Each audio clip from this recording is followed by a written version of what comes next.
ICW fans, gather around for a trip down memory lane as I do my first ever, well, this is a VHS review of ICW's Nothing to Lose, which took place back on August 29, 2002, on a very rare Thursday night event. I remember 3 nights earlier, Monday Night Raw being held in Madison Square Garden. That was the night where Brock Lesnar had defeated, I'm sorry, Brock didn't wrestle. It was Triple H wrestled The Undertaker to become #1 contender to the Undisputed Championship, but that was when the night ended with Brock Lesnar and Paul Heyman walking out on Raw saying they would never appear on Raw again and would only be on SmackDown. After that ended that night, I recall being around the employees and just looking for some friends. Instead, I found Jack Sabbath and Danny D'Amato giving out flyers for the show I'm about to get to.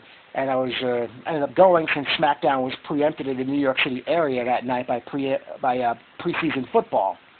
Now, the show began with a 6-man tag team match. It saw Prince Nana and the Christopher Street Connection defeat Crazy Ivan and the Solution. For those who don't remember Crazy Ivan, he was known for his Nazi character doing the Hitler salute and belting out every racial slur to the point where fans would start throwing garbage at the ring.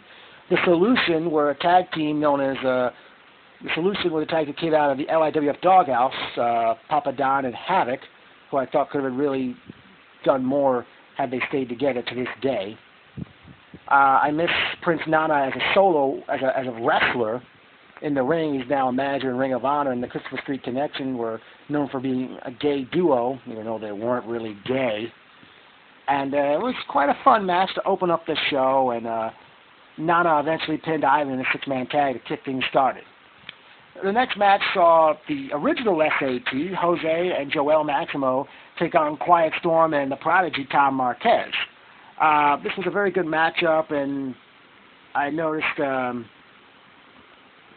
it was a very good match, and I remember after Quiet Storm took the Spanish Fly, after Marquez walked out on him in the match, and Storm was confronting the SAT about, you know, why you taking a win like that after my partner turned on me. Storm, I think, went after the SAT afterwards, and eventually Jay Briscoe hits the ring and says, "What's with you guys? You guys are like a clique, you know, Storm, Brian XL, Chris Devine." And SAT were, I guess, they're starting to run as heels because they were like acting like being on TNA and being on Wednesday night pay-per-views every week was like acting like it's going to their head.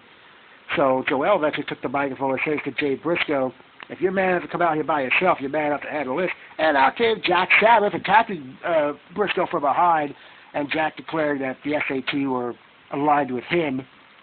And Sabbath tells Briscoe, "If you can find yourself a partner, then later tonight you guys can have a match with my SAT." From there, we saw Danny D'Amato coming to the ring with Becky Bayless, and his opponent was Danny Carney from Tough Enough 2, and Carney was coming out, and the fans really ate this kid alive. They were chanting, "Pay your dues" at him. D'Amato took the microphone, and he talked about paying dues and setting up the ring, and he eventually tells Carney, you know, "You were in a contest on MTV, and guess what? You cried when you lost."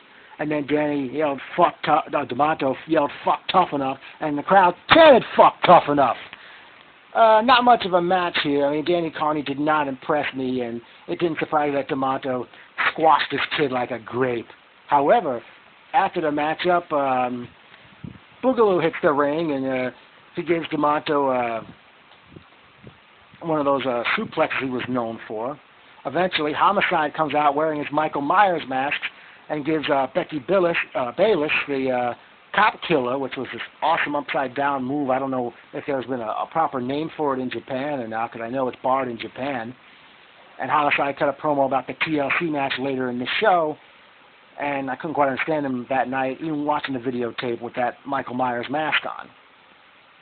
From there, in a 3-way matchup, we saw Lowrider defeat Azrael and Damian Dragon to retain the Super Juniors Championship at the time. I think that's what the name of it was. Eventually it was renamed the Super J title. For a good 3-way matchup, and that was my first time seeing Azrael work, and he's really evolved in the last 11 years as a great worker. Yeah, very good matchup. Then, in a three-way TLC match, the Natural Born Sinners, Homicide and Boogaloo, defeated the Hit Squad, Monster Mac and Mafia. We know him today as Dan Moff, and the team of Brian XL and Dixie. This was a very crazy matchup. So many tables got broken. Dixie, it looked to me at the show live, his body had gone limp from the beating he was taking from everybody in the match. Eventually, Homicide and Boogaloo climbed the ladder and took the belts down to win the tag team championship. They went to intermission after that night. I know this is a VHS review, guys. I know you want to VHS. What the fuck? Okay, from there we had the next matchup we saw the SAT, Joel and Jose Maximo with Jack Sabbath, and out comes Jay Briscoe, and they're asking, okay, who's your partner? And out came the SAT's own Carding, the Amazing Red. And I think Joel and Jose were saying, come on, guy, come on, Red, you don't need to do this. You just go to the back, get dressed, and get ready. But then said the match was on, and had a pretty good matchup. Eventually, Jack Sabbath got in the ring. Red and Briscoe tried to do something to him.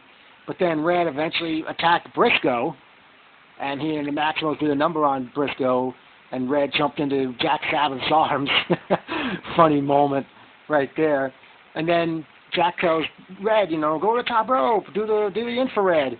Red climbs to the top rope, and instead of doing the infrared, Red jumps down and gives the crowd a double bird. I ate up that moment when I was there, folks. I mean, for those of you who weren't ICW fans that are at the shows now, if you were there, I wish you kind of were there 10 years ago. It was a fun time back then. Then the next matchup saw, God rest his soul, the Beast from the East, Bam Bam Bigelow, defeating a young man known as Papa-licious. I don't know where this kid came up with the name, but he was in great shape, and he had some potential. Of course, Bam Bam ate this guy for lunch in this matchup. Didn't even know the guy's name till long after the fact. And then in another three-way matchup, the all-around best Xavier defeated Matt Stryker and Chris Devine to retain the Northeastern Championship. This was a very good matchup, and Xavier made Stryker tap out to the crossface chicken wing. From there, in the main event that night, Low-Key defeated Jerry Lynn in a match that was supposed to be for the ICW Heavyweight Championship, but Low-Key, who was the champion at the time, did not wear the belt to the ring. I don't know what went on there, but very good show for a show that was aptly titled Nothing to Lose, and it was a great being there. Leave your feedback here on YouTube, or if not, on the ICW message board at www.makinganimpact.proboards.com. We really need get some stuff going there, okay? We really need more members. We need people to post. Come on, let's do it. I'll be back eventually with another VHS or even a DVD review of another ICW show from ICW's past.